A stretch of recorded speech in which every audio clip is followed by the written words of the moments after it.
Graça e paz, querido e querida. Eu estou aqui hoje para poder compartilhar uma meditação com vocês. Nós vamos meditar no texto bíblico que se encontra em Gênesis, no capítulo 37, no versículo 19 e 20, que diz o seguinte: E disseram uns aos outros: Eis lá vem o sonhador mor. Vinde, pois, agora e matemo-lo, e lancemo-lo numa destas covas, e diremos: Uma besta fera o comeu, e veremos que será dos seus sonhos. Essa passagem ela se encontra em um texto bíblico muito conhecido que conta a história de um jovem cujo nome era José. José ele era filho de Jacó e a Bíblia nos diz que Jacó ele amava José mais do que os seus outros filhos, porque José ele era filho da sua velhice. E aí Jacó ele faz uma túnica para o seu filho José, uma túnica toda colorida. E esse amor de Jacó por José ele acabou trazendo a ira ao coração dos irmãos de José, que não conseguiam mais falar com ele de uma forma pacífica. E certa feita, José ele tem um sonho e ele compartilha com seus irmãos, dizendo: Olha, eu sonhei que a gente estava no campo atando o molho, e eis que o meu molho se levantava e o molho de vocês se curvavam diante de mim. Também sonhei que o sol e a lua e 11 estrelas se inclinavam diante de mim. Eles começaram a falar: Porventura, nós, seus irmãos, iríamos nos curvar diante de você? É isso que você está querendo dizer? E aí o tempo foi passando e aqueles meninos começaram a ter aquela raiva de José a ponto que não conseguiam mais falar com ele. Certa feita eles estavam no campo pastoreando os rebanhos e aí Jacó ele fala assim: José, seus irmãos foram pastorear o rebanho, vai lá ter com eles, vê como é que eles estão, como é que está o rebanho e me traz notícias. José, obedecendo a ordem do seu pai, foi ao encontro dos seus irmãos.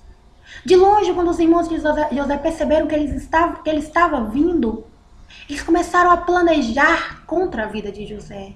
E uns falavam: vamos matá-lo, esse sonhador, e vamos ver o que vai ser dos sonhos dele. Aí o outro irmão Rubens falou assim: não vamos trazer sobre nós o sangue do nosso irmão. Jogamos eles numa cova dessa aqui. E aí a cova não tinha água, ele ia morrer lá dentro, mas nós não traríamos sobre nós o sangue do nosso irmão. Aí eles jogaram José dentro desta cova, só que de repente eles olharam e viram os mercadores ismaelitas que estavam vindo. Aí eles falaram: não, vamos tirar lucro sobre o nosso irmão, vamos vendê-lo. Venderam José por 20 moedas de prata. Os ismaelitas pegaram José, levaram José para o Egito. Chegando no Egito, Potifar, ele compra José. E a Bíblia diz que Deus estava com José. Deus ele era benigno com José e abençoava José, porque ele conhecia o coração de José. Na casa de Potifar, Deus coloca José como um dos principais. Deus ele abençoa José na casa de Potifar. Só que a mulher de Potifar, ela começa a se interessar por José. Só que José ele temia a Deus e ele não se entregou aos caprichos daquela mulher. De certa forma, que ela acusou de ter deitado com ela. E José acaba sendo preso. José é levado cativo, preso. Só que Deus estava de tamanha forma sobre a vida de José e conhecia a fidelidade daquele jovem, que José ele achou graça aos olhos do carcereiro daquele lugar. De forma que o carcereiro confiava em José, para que José, dentro da cadeia, ele governasse ali. De certa forma, ele fosse uma espécie de quem comandava ali dentro, né? De quem organizava. E aí, José fica um tempo preso. E uma das pessoas que estão ali naquele lugar começa a ter um sonho. Só que eles não sabiam. José vai interpretar o sonho deles. De repente, quem tem um sonho? Faraó tem um sonho. Chamou todos os magos. Só que ninguém conseguiu interpretar o sonho daquele homem. Aí, um daqueles que estavam na prisão, que havia sido solto, sido liberto, como José havia interpretado seu sonho, falou: olha, quando eu estava na prisão, eu tive um sonho, e lá dentro tem um jovem que ele interpretou o sonho, e da mesma forma que ele interpretou, aconteceu. O Faraó disse: ei, vai chamar ele. Aí José veio, se colocou diante da presença de Faraó, interpretou o sonho de Faraó. Faraó, ele dá autoridade a José naquele lugar, que José só não tinha mais autoridade que ele, mas José era quem governava aquele Egito. José governava aquele lugar. Certa feita, José se torna governador daquele lugar.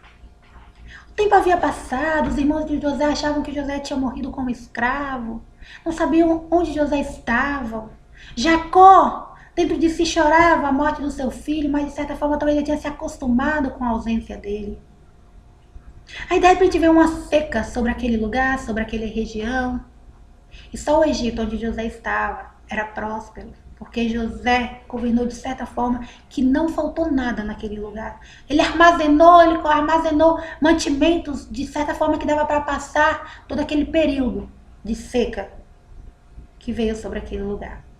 E os irmãos de José, eles vão até o Egito atrás de alimento porque o deles já haviam se acabado. Mas eles não sabiam quem é que eles iriam encontrar no Egito. Eles não sabiam que o sonho que eles acharam que tinha matado estava vivo e reinando no Egito, na casa de Faraó.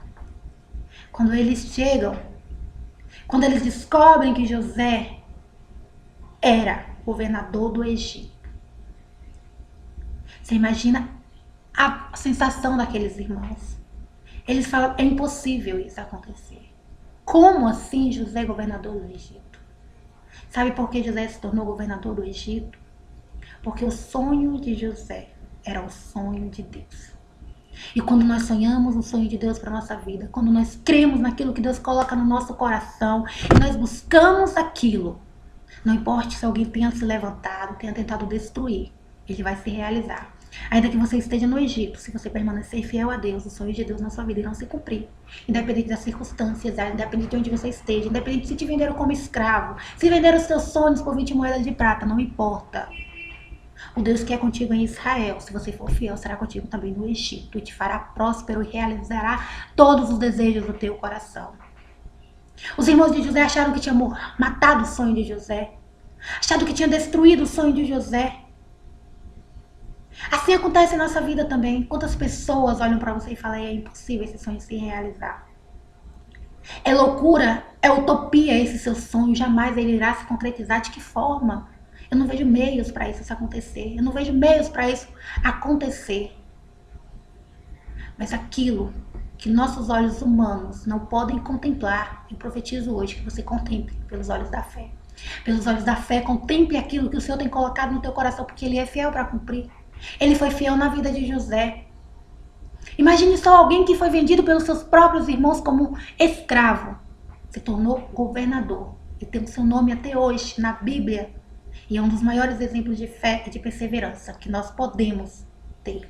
Então, que essa palavra ela sirva para você. Não importa se alguém chegou para você e disse: seus sonhos não tem mais jeito, estão mortos, estão acabados. Eu tô aqui para te dizer hoje que tem jeito sim, tem solução sim.